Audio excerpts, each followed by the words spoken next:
Shalom, selamat sore Bapak, Ibu, Saudara-saudari terkasih dalam Tuhan Yesus. Kembali kita akan beribadah secara online pada Minggu 27 Juni 2021. Firman Tuhan pada kebaktian kali ini akan dipimpin oleh Bapak Evangelis Andrea K. Iskandar, Master of Divinity. Marilah kita mengarahkan hati dan pikiran kita untuk masuk dalam ibadah. Saya undang Bapak Ibu bangkit berdiri. Marilah kita memuji Tuhan dengan pujian Bapa, Engkau sungguh baik.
Mari kita satu dalam doa. Bapa, di sore hari ini kembali kami menghampiri hadirat-Mu. Kami menyadari bahwa Engkau sungguh baik, Engkau maha baik, Engkau Allah yang menciptakan kami, tetapi Engkau juga yang dari semula merencanakan untuk menyelamatkan kami, umat manusia. Kami bersyukur karena kebaikan-Mu Tuhan. Kami bersyukur oleh karena kasih dan rahmat-Mu, sehingga kami boleh ada di hari ini oleh karena kasih karunia Tuhan. Untuk segala kesehatan, kekuatan, berkat dan perlindungan Tuhan kami bersyukur. Kami mau beribadah kepada-Mu dan kami mohon kiranya Roh Kudus memimpin kami semua sehingga kami dapat memuji, memuliakan Engkau dan berdoa, khususnya mendengarkan firman-Mu dengan sebaik-baiknya. Terima kasih ya Bapa, kami peralaskan ibadah ini hanya di dalam nama Tuhan Yesus Kristus. Amin. Bapak, Ibu, Saudara-saudari terkasih dalam Tuhan Yesus, kita telah memuji Tuhan, menyatakan Bapa kita sungguh baik. Tetapi apakah kita menghargai kasih-Nya itu dengan sungguh-sungguh, dengan juga berbuat baik kepada sesama? Kita boleh jujur di hadapan Tuhan, bahwa tidak selamanya kita semua dapat melakukan kehendak Tuhan untuk berbuat baik kepada sesama, khususnya kepada saudara seiman. Masih ada kelemahan yang kita lakukan. Saat ini kita diberikan kesempatan untuk mengakui secara berjemaat di hadapan Tuhan, untuk mengakui dosa-dosa kita. Mari kita berdoa. Bapa, di hadapan-Mu yang Maha Tahu, kami membuka lembaran hidup kami. Kami menyadari kami tidak menghargai kasih-Mu, berkat-Mu, kebaikan-Mu yang melimpah atas kami, karena kami belum sepenuhnya melakukan kehendak-Mu. Karena kami telah menerima kasih-Mu, menerima kebaikan-Mu, tapi kami belum membagikan kebaikan-Mu kepada sesama kami. Segala kelemahan baik melalui pikiran, perkataan, perbuatan, baik sengaja maupun tidak sengaja yang kami lakukan, sehingga menyakiti sesama kami mohon ampun. Dan kalau Bapa, kami juga belum berani menyatakan Injil-Mu kepada sesama, kami juga mohon ampun. Kuduskanlah kami ya Bapa dengan kuasa darah-Mu, dan kami mengimani akan anugerah-Mu di dalam Kristus Yesus. Amin. Sobat kita, Tuhan Yesus adalah sobat yang setia, karena Dia tidak pernah meninggalkan kita. Mari kita dengan penuh syukur memuliakan Tuhan kita Yesus Kristus. Ada satu sobatku.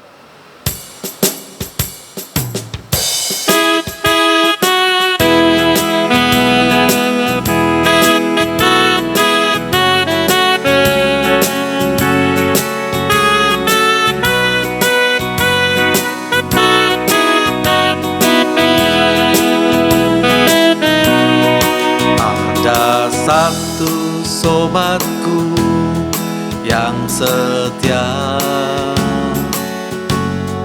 tak pernah dia tinggalkan diriku. Di waktu aku susah, waktuku sendirian, Dia selalu menemani diriku. Namanya Yesus, namanya Yesus, nama Yesus yang menghibur hatiku.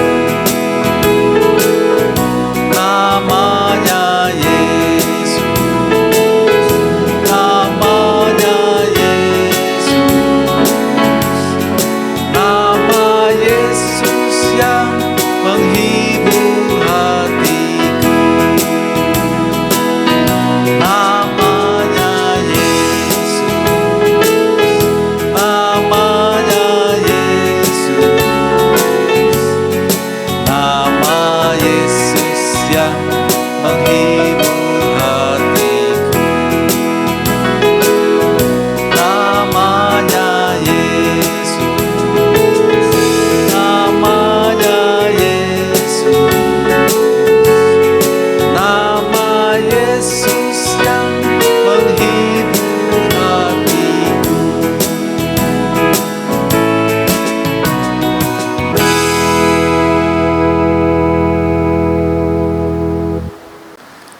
Bapak Ibu Saudara, kita telah mengakui segala dosa-dosa kita.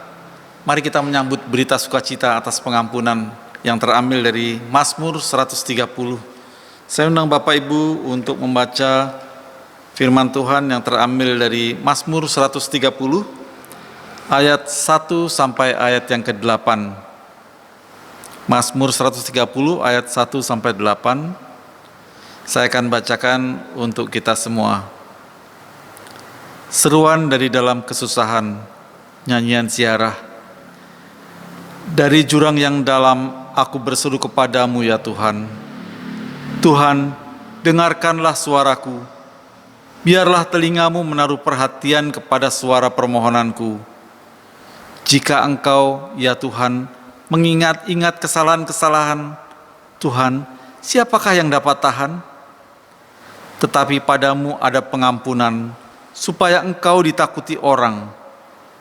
Aku menanti-nantikan Tuhan, jiwaku menanti-nanti, dan aku mengharapkan firman-Nya.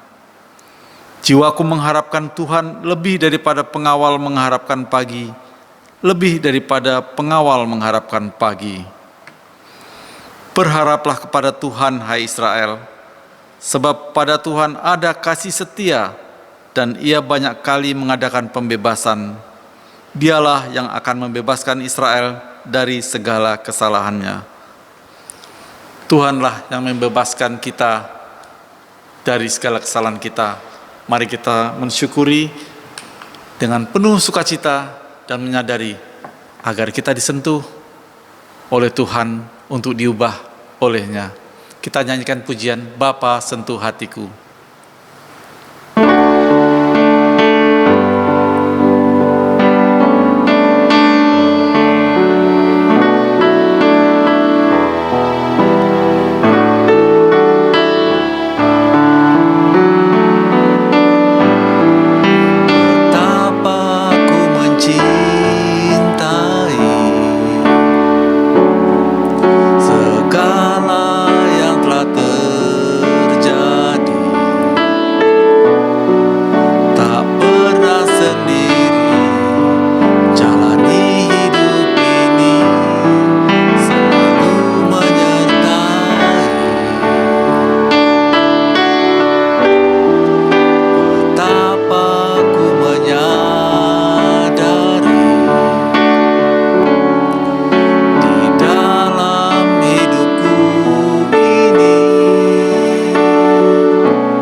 Bapak Ibu Saudara, sebagaimana pujian tadi menyatakan, Bapa sentuh hatiku, ubah hidupku menjadi yang baru. Tuhan telah senantiasa memberikan firman-Nya buat kita untuk kita baca setiap hari, menjadi petunjuk bagi kita untuk menjalani hidup seturut dengan kehendak Tuhan. Mari kita membaca petunjuk hidup baru yang terambil dari Roma 5 ayat 1-5. Roma 5 ayat 1-5, saya akan bacakan buat kita semua. Sebab itu, kita yang dibenarkan karena iman, kita hidup dalam damai sejahtera dengan Allah oleh karena Tuhan kita Yesus Kristus. Oleh Dia, kita juga beroleh jalan masuk oleh iman kepada kasih karunia ini. Di dalam kasih karunia ini kita berdiri dan kita bermegah dalam pengharapan akan menerima kemuliaan Allah. Dan bukan hanya itu saja, kita malah bermegah juga dalam kesengsaraan kita, karena kita tahu bahwa kesengsaraan itu menimbulkan ketekunan, dan ketekunan menimbulkan tahan uji, dan tahan uji menimbulkan pengharapan. Dan pengharapan tidak mengecewakan, karena kasih Allah telah dicurahkan di dalam hati kita oleh Roh Kudus yang telah dikaruniakan kepada kita. Kiranya kita pun boleh bertekun di dalam segala pergumulan kita, karena kita percaya hasil akhirnya adalah pengharapan di dalam Kristus yang senantiasa memberikan kekuatan kepada kita semua.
Bapak, Ibu, Saudara-saudari, tiba saatnya kita akan diberkati dengan firman Tuhan.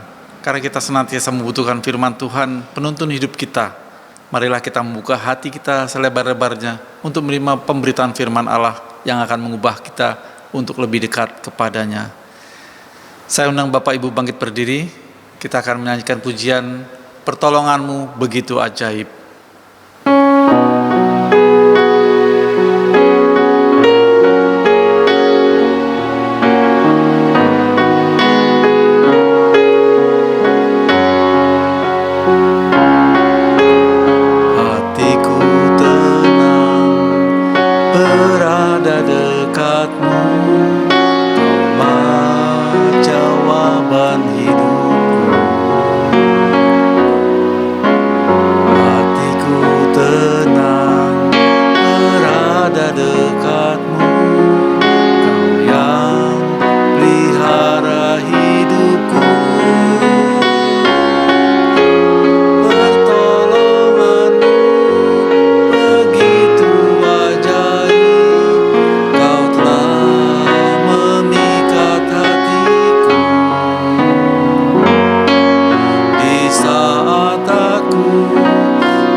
Selamat sore Bapak Ibu Saudara semua. Sore hari ini kita akan membaca firman Tuhan dari Kisah Para Rasul pasal 22 ayat pertama sampai ke 21.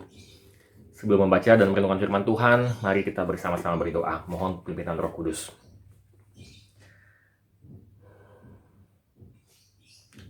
Ya Tuhan, Allah Israel, Bapa kami sungguh bersyukur Engkau telah memberikan firman-Mu kepada kami. Engkau telah menyatakan diri-Mu kepada kami melalui firman-Mu. Dan di sore hari ini, kiranya Roh Kudus boleh menerangi hati, pikiran kami untuk mampu mengerti, untuk dihardik oleh kebenaran firman-Mu, dan biarlah firman-Mu boleh mengubah hidup kami hari demi hari, semakin serupa dengan Yesus Kristus, Tuhan kami. Dan jika ada di antara kami yang belum menyerahkan dirinya kepada Yesus, Tuhan yang hidup, biarlah sore hari ini juga Roh Kudus boleh berkarya di hatinya, menyatakan kebenaran-Mu kepadanya, sehingga ia boleh menyerahkan dirinya dan diselamatkan. Kami serahkan waktu ke depan ke dalam tangan Tuhan Yesus. Dalam nama-Mu kami berdoa. Amin. Kisah 22, mulai dari ayat yang pertama. Demikian firman Tuhan. Hai saudara-saudara dan bapak-bapak, dengarkanlah apa yang hendak kukatakan kepadamu sebagai pembelaan diri. Ketika orang banyak itu mendengar ia berbicara dalam bahasa Ibrani, maka tenanglah mereka. Ia berkata, Aku adalah orang Yahudi, lahir di Tarsus di tanah Kilikia, tetapi dibesarkan di kota ini. Dididik dengan teliti di bawah pimpinan Gamaliel dalam hukum nenek moyang kita, sehingga aku menjadi seorang yang giat bekerja bagi Allah, sama seperti kamu semua pada waktu ini. Dan aku telah menganiaya pengikut-pengikut jalan Tuhan sampai mereka mati. Laki-laki dan perempuan kutangkap dan kuserahkan ke dalam penjara. Tentang hal itu, baik imam besar maupun majelis tua-tua dapat memberi kesaksian. Dari mereka aku telah membawa surat-surat untuk saudara-saudara di Damsyik, dan aku telah pergi ke sana untuk menangkap penganut-penganut jalan Tuhan, dan terdapat juga di situ, dan membawa mereka ke Yerusalem untuk dihukum. Tetapi dalam perjalananku ke sana, ketika aku sudah dekat Damsyik, yaitu waktu tengah hari, tiba-tiba memancarlah cahaya yang menyilaukan dari langit mengelilingi aku. Maka rebahlah aku ke tanah, dan aku mendengar suatu suara yang berkata kepadaku, "Saulus, Saulus, mengapa engkau menganiaya aku?" Jawabku, "Siapakah engkau, Tuhan?" Katanya, "Akulah Yesus orang Nazaret yang kau aniaya itu." Dan mereka menyertai aku, memang melihat cahaya itu, tetapi suara Dia yang berkata kepadaku tidak mereka dengar. Maka kataku, "Tuhan, apa yang harus aku perbuat?" Kata Tuhan kepadaku, "Bangkitlah dan pergilah ke Damsyik.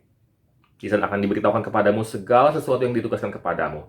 Dan karena aku tidak dapat melihat oleh karena cahaya yang menyilaukan mata itu, maka kawan-kawan seperjalananku memegang tanganku dan menuntun aku ke Damsyik. Di situ ada seorang bernama Ananias, seorang saleh yang menurut hukum Taurat dan terkenal baik di antara semua seorang Yahudi yang ada di situ.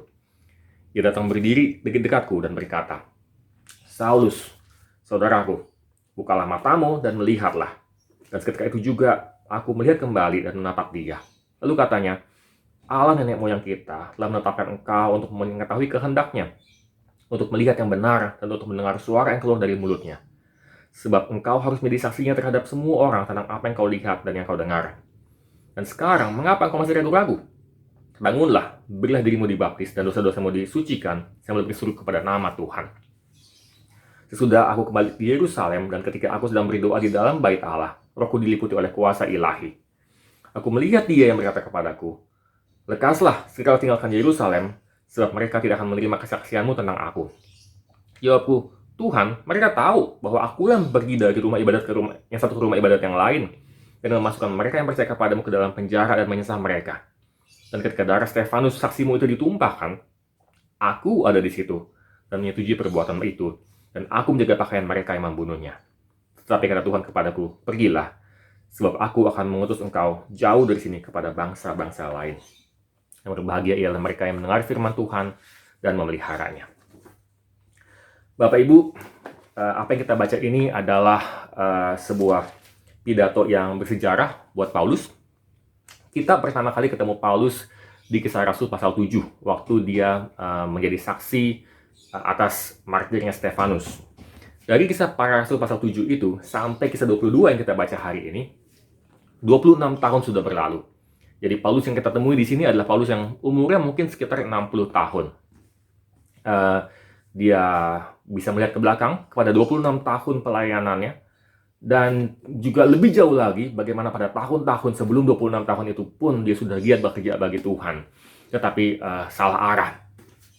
Dan apa yang terjadi di sini, di Kisah 22 ini adalah sebuah transisi kepada episode terakhir di dalam pelayanan Paulus yang kita tahu, yang dicatat di dalam Alkitab. Dari Kisah 22 ini sampai pada akhirnya Paulus akan berstatus sebagai tahanan. Dan disitulah catatan Alkitab atas hidup Paulus berakhir. Kita tidak punya catatan di Alkitab sesudah menjadi tahanan, lalu Paulus menghadap kaisar di Roma, apa yang terjadi. Jadi ini adalah awal dari sebuah babak terakhir dari hidup Paulus yang kita ketahui di dalam Alkitab. Dan di dalam babak terakhir ini, waktu dia berstatus sebagai tahanan, ada 2 kali Paulus harus membela diri.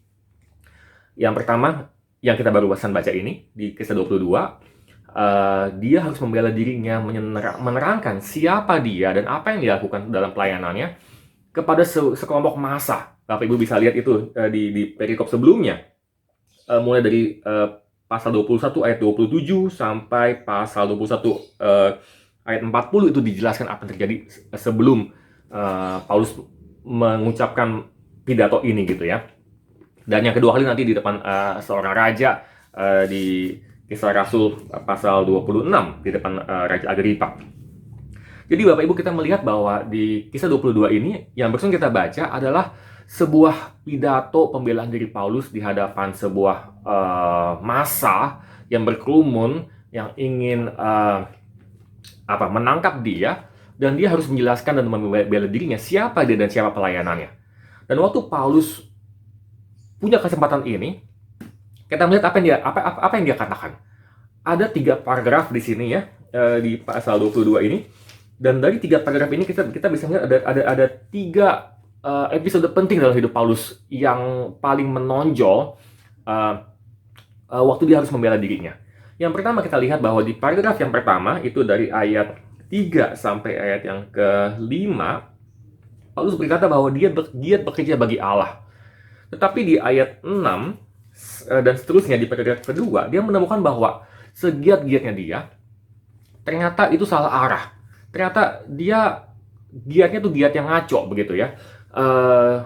Karena dia mengira dia membela Allah, dia sedang sangat rajin bekerja di jalan Tuhan. Bahkan di Galatia 1 misalnya, dikatakan bahwa aku ini lebih rajin daripada semua orang sebangsaku, daripada semua teman seangkatanku. Aku ini yang paling rajin, aku ini yang paling giat membela Tuhan. Tapi lalu kita lihat di ayat yang ke-7, Tuhan menginterupsi dia, dan Tuhan bertanya, Saulus, Saulus, mengapa engkau menganiaya aku? Dan Saulus bertanya, siapa engkau Tuhan? Akulah Yesus yang kau aniaya itu. Bapak Ibu, di Kisah Rasul ada 3 kali peristiwa Tuhan menjumpai Paulus di jalan menuju Damsyik ini, dan 3 kali ini dikisahkan selalu ada kalimat ini, akulah Yesus yang kau aniaya itu. Jelas bahwa ingatan Paulus tentang peristiwa itu pasti sangat traumatis buat dia begitu ya. Dia yang selama ini mengira bahwa dialah yang paling giat, paling rajin bekerja buat Tuhan. Ternyata Tuhan mengatakan, kamu tidak bekerja buat aku. Sebaliknya, kamu justru sedang menganiaya aku. Nah, Bapak Ibu, ini ada sebuah momen yang mengejutkan buat Paulus, sebuah momen yang saya kira sangat traumatis begitu ya. Maka di Filipi 3 misalnya Paulus bisa berkata, semua yang dulu aku agung-agungkan, semua yang aku bangga-banggakan, semua itu sekarang aku anggap sampah.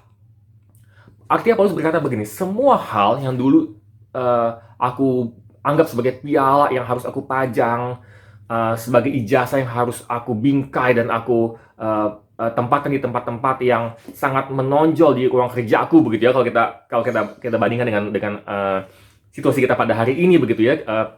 Kita yang punya kantor biasanya kita punya rak untuk taruh piala, untuk kita pajang ijazah kita. Paulus katakan, semua yang aku banggakan, ternyata semua itu sampah. Semua yang aku pajang di rak piala aku, semua yang aku banggakan, ternyata tempatnya adalah di lubang WC dan harus aku siram bersih-bersih begitu. Semua itu nggak ada lagi artinya. Semua itu ternyata tidak ada artinya setelah aku ada di dalam Kristus. Dan Paulus berkata lebih jauh lagi, misalnya di Roma 8 ayat 8. Di Roma 8 itu Paulus mengatakan bahwa hanya ada 2 kelompok orang di dunia ini. Ada orang-orang yang di dalam Kristus, ada orang-orang yang di luar Kristus. Orang mungkin kaya, mungkin miskin, mungkin orang baik, mungkin orang jahat. Tapi selama mereka ada di luar Kristus, mereka semua adalah orang-orang yang sama, akan dibinasakan. Orang-orang hidup dalam daging. Dan Paulus berkata, selama orang hidup dalam daging, selama orang ada di luar Kristus, mereka tidak bisa berbuat apapun. Mereka tidak bisa berbuat apapun yang baik, yang berkenan kepada Allah. Hanya kalau orang sudah ada di dalam Kristus, dia bisa berbuat baik kepada Allah. Maka Paulus di sini merefleksikan hidupnya selama masa mudanya sebelum 26 tahun ini dia melayani Tuhan. Dia berkata sebenarnya bahwa aku mengira aku banting tulang berjerilah semua buat Tuhan, tapi aku tidak menyadari semua itu sebenarnya nggak ada artinya. Semua itu tidak ada artinya di hadapan Tuhan, karena hanya orang yang ada di dalam Kristus, hanya mereka lah yang bisa berbuat sesuatu yang berkenan kepada Tuhan. Ini Paulus tulis di Roma 8 ayat 8 dan juga dikonfirmasi misalnya di Ibrani 11 ayat 6. Dan Bapak Ibu, kalau begitu apakah artinya Paulus selama ini memahami apakah selama ini arti kitab sucinya salah? Karena kita lihat di paragraf pertama Paulus berkata bahwa Semua kerajinan dia itu muncul dari pendidikan dia, bahwa dia dididik, dibesarkan dengan sangat baik, dengan sangat teliti di bawah pimpinan Gamaliel. Gamaliel itu adalah seorang uh, guru besar dalam agama Yahudi, dan mestinya ajarannya benar begitu ya. Kalau seorang anak Yahudi mau mendapat pendidikan yang terbaik, ya tentu di bawah Gamaliel, nggak ada cara lain begitu. Apakah selama ini kalau begitu kitab sucinya salah? Apakah Allahnya ternyata berbeda yang disembah oleh orang Yahudi? Tidak juga. Karena di paragraf kedua kita lihat misalnya di ayat 12 dikatakan bahwa di situ ada seorang bernama Ananias. Seorang saleh yang menurut hukum Taurat. Jadi sebenarnya kalau orang dikatakan saleh, tolak ukurnya apa? Hukum Taurat kan? Artinya kitab sucinya nggak salah. Bahkan kalau kita lihat di misalnya Paulus membahas hal ini di Roma pasal 7. Di Roma 7 ayat 12, Paulus menulis begini. Jadi hukum Taurat adalah kudus, dan perintah itu juga adalah kudus, benar, dan baik. Jadi tidak ada masalah dengan perjanjian lama. Bahkan, bukan cuma tidak ada masalah, perjanjian lama sejak awal sudah menantikan Yesus Kristus. Karena misalnya di Matius 11 ayat 13, Tuhan berkata bahwa para nabi dan hukum Taurat bernubuat sampai dengan Yohanes. Bukan cuma para nabi yang bernubuat, bahkan hukum Taurat pun bernubuat soal Tuhan Yesus. Soal bagaimana kita tidak punya waktu untuk membahas pada hari ini begitu ya. Yang saya mau katakan adalah kita lihat bahwa tidak ada masalah dengan perjanjian lama. Bahkan kita lihat lebih jauh misalnya di Lukas 24, sebelum Tuhan Yesus naik ke surga, 2 kali di pasal 24 itu Tuhan mengajar murid-muridnya bagaimana ber-PA. Dan di situ Tuhan memberikan pesan yang sama kepada semua muridnya, bahwa seluruh perjanjian lama, kitab-kitab Musa, para nabi, Mazmur, semua bicara soal Tuhan Yesus. Semua bernubuat soal seorang Mesias yang harus menderita. Jadi, buat Paulus, isunya adalah dia mempelajari kitab suci dengan begitu teliti, dengan begitu mendalam, bahkan kitab suci itu, apa yang dia ketahui, benar sudah mempengaruhi bagaimana dia hidup, bagaimana gaya hidupnya, bagaimana dia membuat keputusan, bagaimana dia begitu rajin menyerahkan hidupnya untuk Tuhan. Tetapi isunya adalah dia belum mengerti sebenarnya kitab suci itu soal apa. Nah, ini yang kita harus pelajari dari hidup Paulus. Waktu kita mempelajari kitab suci, kita bersyukur bahwa Allah memberi kita penyataan dirinya di dalam kitab suci. Dan yang jadi masalah adalah seringkali kita salah mengartikan kitab suci misalnya sebagai petunjuk hidup baik gitu ya, bagaimana menjadi seorang yang baik, bagaimana hidup dengan moralitas yang baik. Seolah-olah kitab suci kita ini tidak ada bedanya dengan kitab suci lainnya. Tetapi Allah memberikan kita kitab suci ini, Allah memberikan kita Alkitab untuk menyatakan Yesus Kristus di dalamnya, untuk menyatakan bahwa Yesuslah satu-satunya jalan dan kebenaran dan hidup. Yohanes mengatakan bahwa kitab suci ini ditulis supaya orang percaya kepada Tuhan Yesus. Nah, kita lihat juga misalnya di Kisah Para Rasul pasal 6 ayat 7. Salah satu adegan yang terkenal di awal-awal Kisah Para Rasul, saya kira adalah peristiwa pada hari Pentakosta, waktu Petrus berkhotbah, lalu 3.000 orang bertobat, begitu kan? Tapi setelah 3.000 orang pertama bertobat, lalu ada orang-orang lain yang hari demi hari terus ditambahkan kepada gereja mula-mula itu. Dan di pasal 6 ayat 7 dikatakan bahwa di antara begitu banyak orang yang bertobat di Yerusalem, di antaranya ada banyak imam. Dan saya kira, kenapa para imam ini bertobat dalam jumlah besar? Saya kira karena mereka memang mengerti benar, mereka sudah tahu benar perjanjian lama. Jadi waktu datang Mesias dalam diri Tuhan Yesus, mereka tahu, oh iya benar, inilah yang diberitakan oleh perjanjian lama selama ini. Nah, di sini ini yang sampai saat ini di paragraf pertama dan kedua, Paulus sebenarnya belum dapatkan, dan perlu Tuhan Yesus untuk menginstruksi Paulus untuk menyatakan, inilah aku yang engkau aniaya itu. Dan di situ Paulus lalu Tuhan berikan kesempatan 3 hari dalam kebutaannya. Dia merenungkan kembali semua yang sudah dia ketahui tentang kitab suci, dan kliklah di situ bahwa benar Tuhan menyatakan dirinya kepada Paulus dan memberikan keselamatan kepada Paulus pada momen itu. Nah, Bapak Ibu, kita melihat apa yang terjadi setelah hari itu. Kalau kita kilas balik ke Kisah Para Rasul pasal 9, diceritakan bagaimana setelah Paulus bisa melihat kembali dan dia langsung kembali aktif dan dia gini, kerajinannya tidak kendor. Paulus yang sejak dulu rajin bekerja buat Allah tapi salah arah, sekarang Allah sudah menyatakan dirinya kepada Paulus, kerajinannya sekarang sudah diarahkan kepada arah yang benar.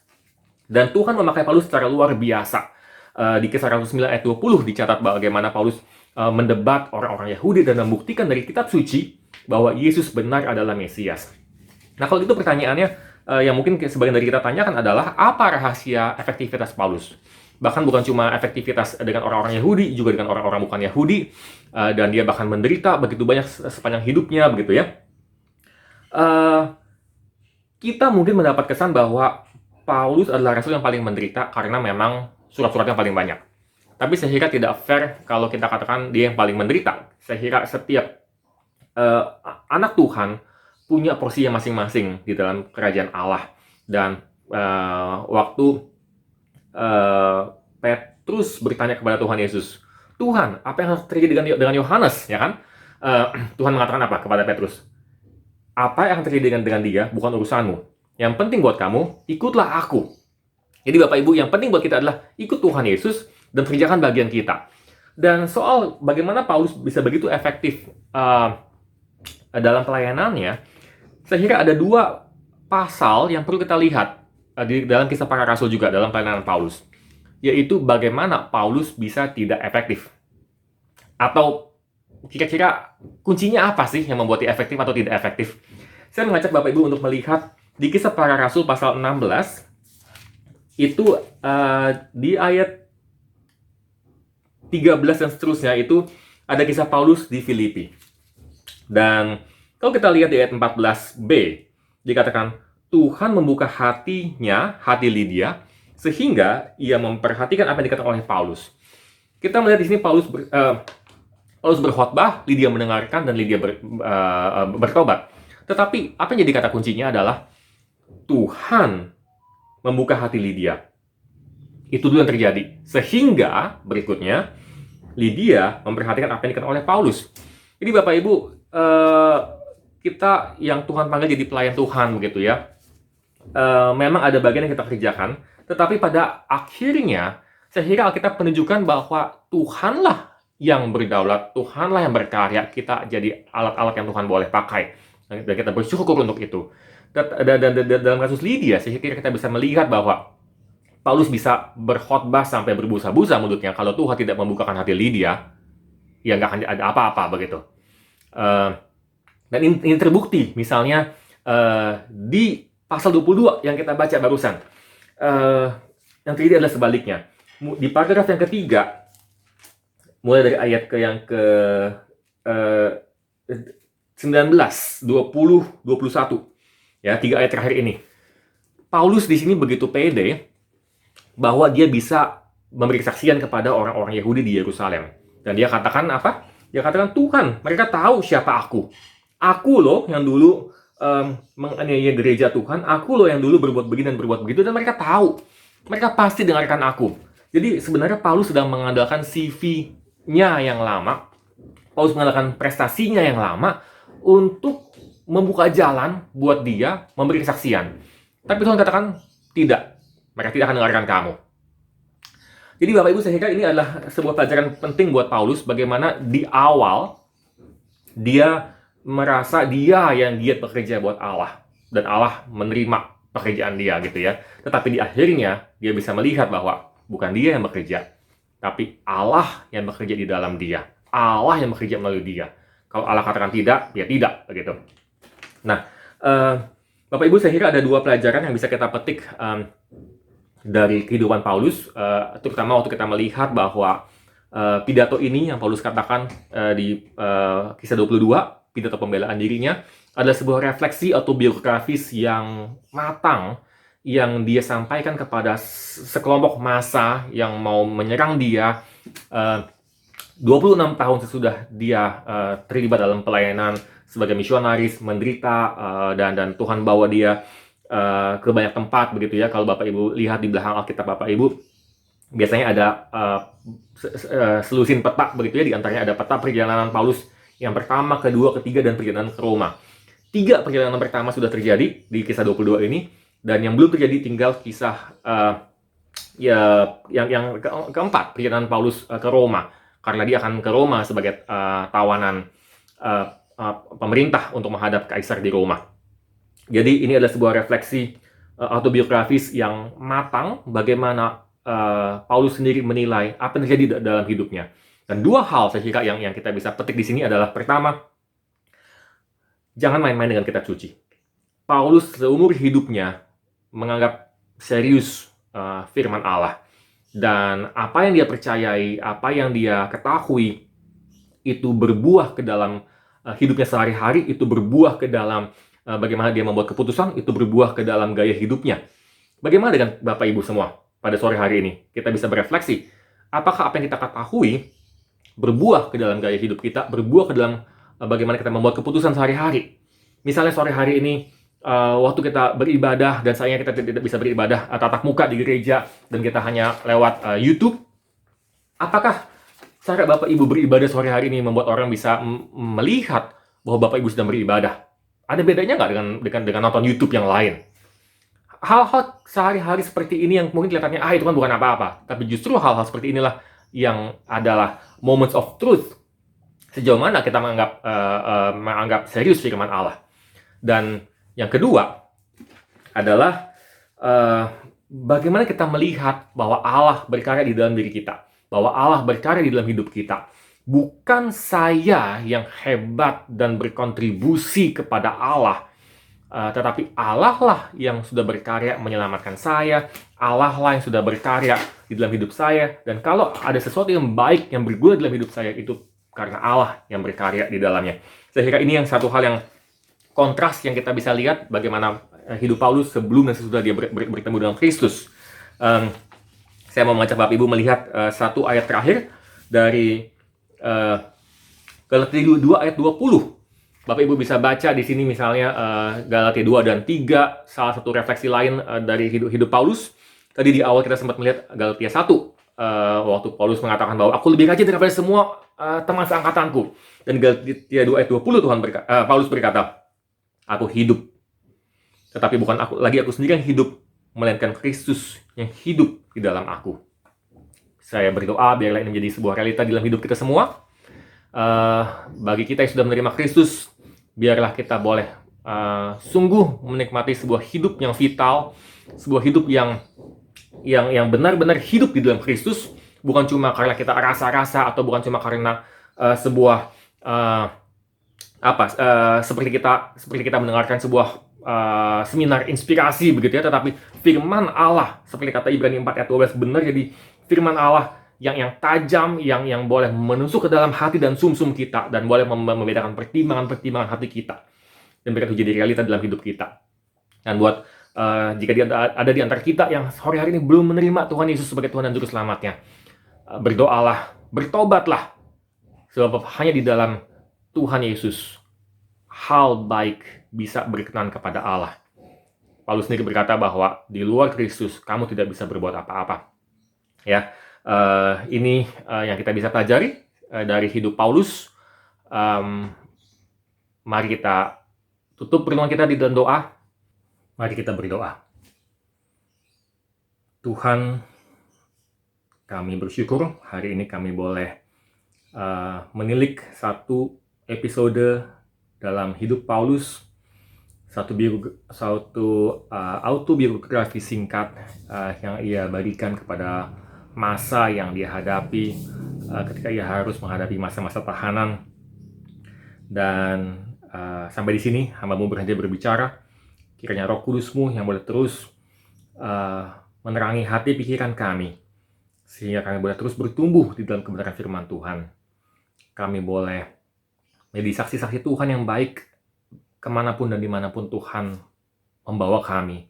Biar kami boleh memiliki kejernihan dalam melihat dan mengalami Injil di dalam hidup kami, sehingga orang lain pun boleh melihat karya-Mu yang menyelamatkan melalui hidup kami. Kami juga berdoa jika ada di antara kami yang belum menerima Yesus Kristus sebagai Tuhan dan Juru Selamatnya, biarlah Roh Kudus-Mu juga boleh berkarya di hatinya untuk membawa dia kepada keselamatan. Tuhan, di sore hari ini kami juga mau berdoa untuk pemerintah bangsa dan negara kami yang minggu ini mengalami kenaikan kasus COVID lagi. Kami mohon Tuhan yang boleh berikan hikmat kepada pemerintah, baik di level pusat maupun daerah, untuk membuat kebijakan-kebijakan yang baik, untuk takut akan Tuhan dalam mengeksekusi kebijakan-kebijakan mereka kepada setiap aparatur negara dan juga petugas kesehatan. Tuhan yang memberikan mereka hikmat dan takut akan Tuhan, sehingga hal yang baik, hal yang benar boleh dilakukan demi kebaikan kami semua. Kami juga berdoa untuk anak-anak-Mu di dalam pemerintahan dan para tenaga kesehatan Kristen. Tuhan yang boleh berikan mereka iman dan rasa takut akan Tuhan, sehingga dimanapun mereka berada, apapun yang Engkau percayakan kepada mereka, nama Tuhan boleh dipermuliakan melalui kehidupan, kesaksian, tindak tanduk mereka. Kami berdoa untuk distribusi vaksin, biar semuanya boleh berjalan dengan baik, dan sebagian besar rakyat Indonesia dan khususnya Jakarta boleh divaksinasi dalam waktu singkat, sehingga kekebalan masyarakat boleh terjadi dalam waktu yang singkat ini Tuhan, dan pandemi ini boleh segera berlalu. Kami juga berdoa untuk sesama jemaat, biarlah seperti yang Kau katakan di Yohanes 13, bagaimana kami memperlakukan satu sama lain boleh menjadi satu kesaksian, sehingga orang-orang di sekitar kami boleh melihat bahwa ada sungguh cinta kasih dan perhatian yang nyata, yang otentik, yang datangnya dari Tuhan saja, yang boleh diekspresikan di tengah-tengah kami. Tidak ada satupun di antara kami yang boleh kekurangan, tidak ada satupun di antara kami yang mengalami penyakit tanpa ada yang mempedulikan. Tetapi biarlah kami boleh terus saling hadir dalam hidup satu sama lain, bahkan di tengah pandemi ini, sehingga dari hidup kami bersama, nama Tuhan boleh dipermuliakan. Kami ingin berdoa untuk Ibu Enita Sofia dan Ibu Nika Santosa yang tengah sakit. Tuhan yang boleh berikan mereka kesembuhan, berkati setiap obat-obatan dan pengobatan yang mereka lakukan. Biarlah di tengah-tengah ketidaknyamanan mereka, di tengah sakitnya mereka boleh mengalami Tuhan dengan cara yang baru. Mereka boleh terus beriman, dan bahkan apa yang mereka alami boleh memperkuat iman mereka menjadi kesaksian yang semakin memuliakan Tuhan. Kami juga berdoa untuk Bapak Ibu di antara kami yang berusia lanjut, Ibu Darmi, Ibu Noni Rahman, Ibu Iswanti, Ibu Lili Arifin, Ibu Feti Dewi, Ibu Saryani, Bapak dan Ibu George Tumiwa, Bapak dan Ibu Jerry Ayusman, Bapak Iwan Gunawan, Bapak Saridono, Bapak Simanjuntak, Bapak Tabrani, dan Bapak Heng Kumara.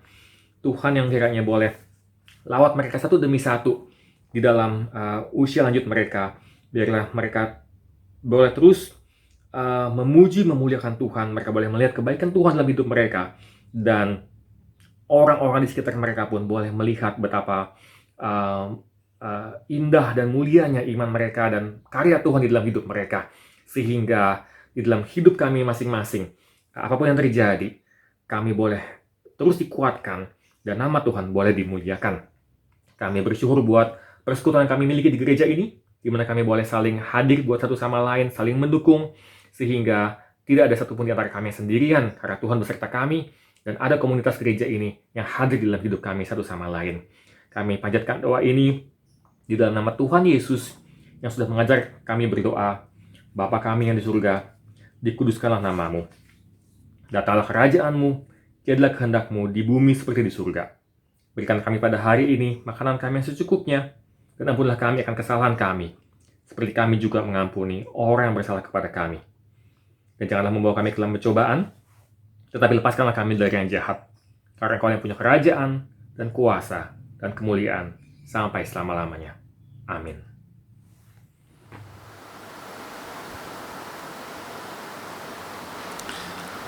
Bapak, Ibu, Saudara-saudari, setelah kita diberkati dengan firman Tuhan, marilah kita menyambutnya dengan sikap untuk memperbarui pengakuan iman rasuli. Sebagaimana jemaat di segala abad dan tempat mengucapkan bersama-sama, marilah kita juga mengucapkannya. Saya undang Bapak Ibu bangkit berdiri, kita akan menyatakan pengakuan iman rasuli. Aku percaya kepada Allah, Bapa yang Maha Kuasa, Khalik langit dan bumi, dan kepada Yesus Kristus, Anaknya yang tunggal Tuhan kita, yang dikandung dari Roh Kudus, lahir dari anak darah Maria, yang menderita sengsara di bawah pemerintahan Pontius Pilatus, disalibkan, mati dan dikuburkan, turun ke dalam kerajaan maut. Pada hari yang ketiga, bangkit pula dari antara orang mati, naik surga, duduk di sebelah kanan Allah, Bapa yang Maha Kuasa, dan dari sana Ia akan datang untuk menghakimi orang yang hidup dan yang mati. Aku percaya kepada Roh Kudus, gereja yang kudus dan am, persekutuan orang kudus, pengampunan dosa, kebangkitan daging, dan hidup yang kekal. Amin. Silakan Bapak, Ibu, Saudara untuk duduk kembali. Saat ini kita akan memberikan persembahan, dan karena ibadah ini secara online, tentunya persembahan akan dilakukan melalui transfer. Bapak, Ibu, Saudara dapat membaca atau mencatatnya dari nomor rekening yang tercantum dalam layar, dan atas mana segenap majelis mengucapkan terima kasih atas semua persembahan Bapak, Ibu, Saudara. Kiranya Tuhan memberkati. Warta Jemaat pada Minggu Kebaktian 27 Juni 2021 adalah sebagai berikut. Firman Tuhan telah dilayani oleh Bapak Evangelis Andrea K. Iskandar, MDiv. Atas nama segenap persekutuan dan majelis mengucapkan terima kasih atas pelayanan Bapak Pendeta Evangelis Andrea K. Iskandar, MDiv. Firman Tuhan pada minggu yang akan datang di awal Juli pada tanggal 4 akan dilayani oleh Bapak Pendeta Dr. Immanuel Adam. Mari jemaat bersama-sama dengan majelis kita dukung dalam doa persiapan Bapak Pendeta Immanuel Adam dalam menyampaikan firman Tuhan. Mengenai persembahan, Bapak Ibu dapat membaca dari warta jemaat yang akan dibagikan melalui WhatsApp ke grup-grup, dan pada saat nanti tiba di ibadah kembali secara onsite, Bapak Ibu bisa membacanya dari warta jemaat yang telah dicetak dan dibagikan kepada Bapak Ibu. Mengingatkan sekali lagi bahwa kebaktian Komisi Pemuda dilaksanakan secara online untuk sementara ini jam 3:30 sore setiap hari Minggu, dan Komisi Remajanya pada jam 1:30 siang maksud saya setiap hari Minggu, dan ibadah Komisi Anak setiap hari Minggu juga jam 11 secara online. Mari Bapak Ibu himbau anak pemuda, remaja, anak-anak kita untuk mengikuti ibadah meskipun secara online. Ulang tahun jemaat, ada 4 orang dalam minggu yang lalu berulang tahun. Adalah yang pertama Ibu Saryani Mokmargana pada tanggal 21 Juni, Saudara Juan Linunima pada 22 Juni, Bapak Rudolf Pasaribu pada 25 Juni, dan Saudara Zevanya pada 26 Juni. Segenap persekutuan mengucapkan selamat ulang tahun, Tuhan memberkati dengan panjang umur, kesehatan, dan berkat sukacita damai sejahtera. Kita telah tiba di akhir daripada ibadah. Marilah kita menyediakan diri kita untuk dibentuk oleh Tuhan agar mengikuti kehendak-Nya. Sebagaimana bejana dibentuk oleh penjunan, marilah kita pun menyerahkan hidup kita di tangan Tuhan untuk dibentuk oleh-Nya. Kita bangkit berdiri, kita menyanyikan pujian bagaikan bejana siap dibentuk.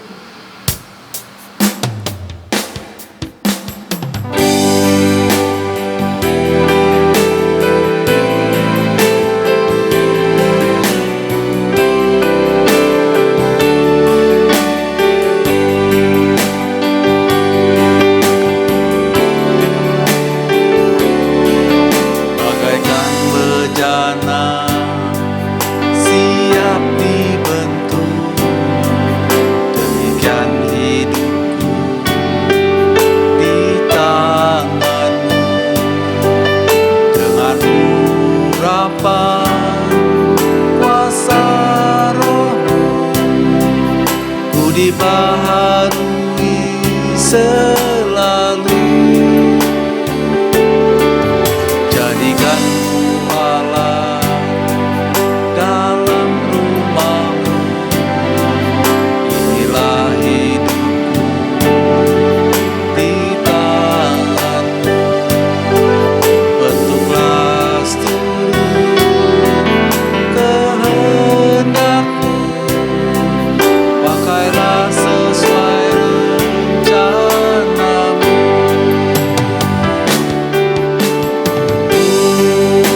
selalu.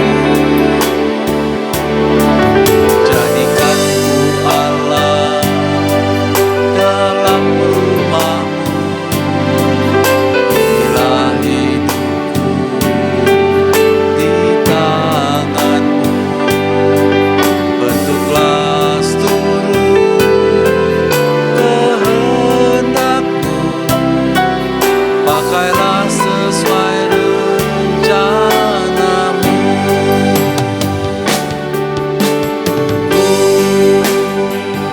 Mau seperti-Mu, Yesus, disempurnakan selalu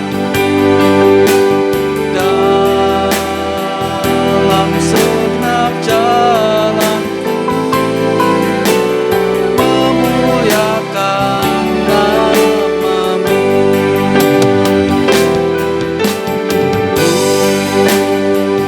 Mau seperti-Mu, Yesus, disempurnakan selalu dalam segenap jalanku, memuliakan nama-Mu.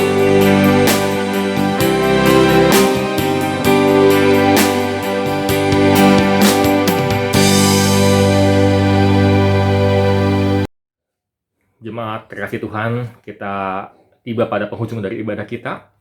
Kita bersyukur bahwa di tengah pandemi ini masih ada kesempatan juga buat kita untuk beribadah bersama-sama, walaupun dengan keterbatasan fisik, tapi toh Tuhan sediakan juga teknologi dan sarana buat kita di gereja ini untuk tetap terkonek dengan satu sama lain. Mari kita berdoa dan kita terima berkat Tuhan. Allah Bapa kami di surga, kami bersyukur bahwa di sore hari ini dengan segala keterbatasan yang ada, kami toh masih boleh memuji Tuhan bersama-sama walaupun tidak di tempat yang sama.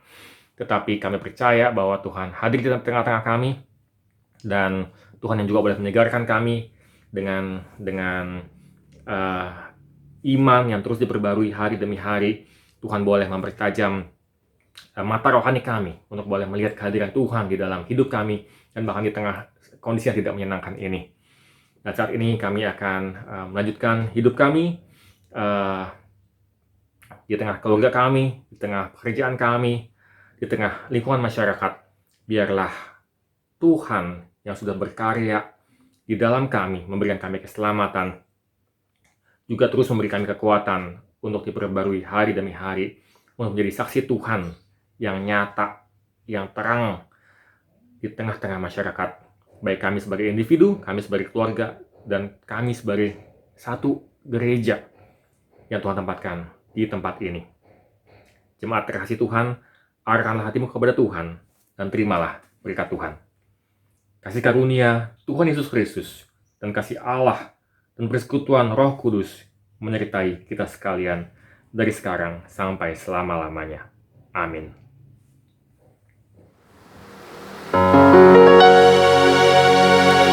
Bapa, terima kasih. Bapa, terima kasih. Bapa di dalam surga, ku berterima kasih. Amin.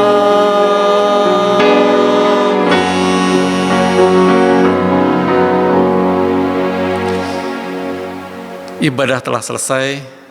Mari Bapak Ibu kita bersatu teduh sejenak.